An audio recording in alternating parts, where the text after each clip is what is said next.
Hello guys, আসসালামু আলাইকুম। সবাই কেমন আছেন? আশা করি ভালো আছেন। আপনাদের দয়া উপর আল্লাহর রহমতে আমিও ভালো আছি। আজ রান্না করব বেগুন দিয়ে মাছের ঝোল, বড় মাছের ঝোল। মাছটা ছিল বড় লাল জাপানি মাছ, ওজন প্রায় 6 কেজি। এই মাছ দিয়ে আমি বেগুন দিয়ে রান্না করব। 4 থেকে 5 টুকরা মাছ নিয়েছি। এই মাছ দিয়ে বেগুন দিয়ে রান্না করলে খুব টেস্টি হয়। দেখুন আমি কিভাবে রান্না করতেছি। খুব অল্প উপকরণ দিয়েই, হালকা মশলা দিয়েই রান্না করতেছি। অতিরিক্ত মশলা দিলে তরকারি খেতে ভালো লাগে না, তাই অল্প মশলা দিয়েই খুব স্বাদ করে রান্না করব জাপানি মাছ দিয়ে বেগুনের হালকা ঝোল। রেসিপিটি অবশ্যই ট্রাই করবেন।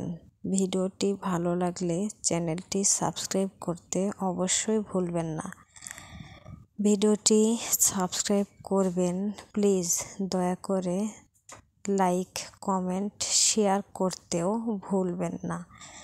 কথার মাঝে ভুল ত্রুটি হয়ে থাকলে ক্ষমার দৃষ্টিতে দেখবেন। আজে বাজে কমেন্ট না করে কমেন্টে ভালো কিছু কথা লেখার চেষ্টা করবেন। তাই সবার কাছে অনুরোধ রইল, ভিডিওটি ভালো লাগুক চাই না লাগুক, অবশ্যই বাজে কমেন্ট করবেন না। দেখুন মাছগুলো আমি কি সুন্দর করে ভেজে নিয়েছি।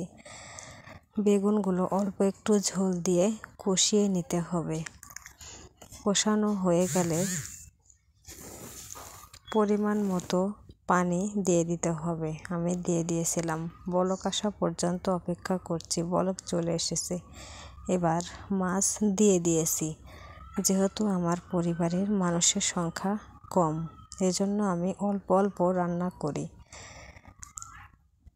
এই যে দেখুন কত সুন্দর করে রান্না করলাম। খেতে যে এত টেস্টি হবে বলাই যাবে না। তরকারি প্রায় রান্না শেষের দিকে। এখন দিয়ে দিলাম অল্প একটু ভাজা জিরার গুঁড়া। এটা দেওয়ার পরে চুলাতে 2 থেকে 3 মিনিট রেখে দিতে হবে। অবশ্যই ঢাকনা দিয়ে ঢেকে রাখবেন, তাহলে সেন্ট বেরিয়ে যাবে না।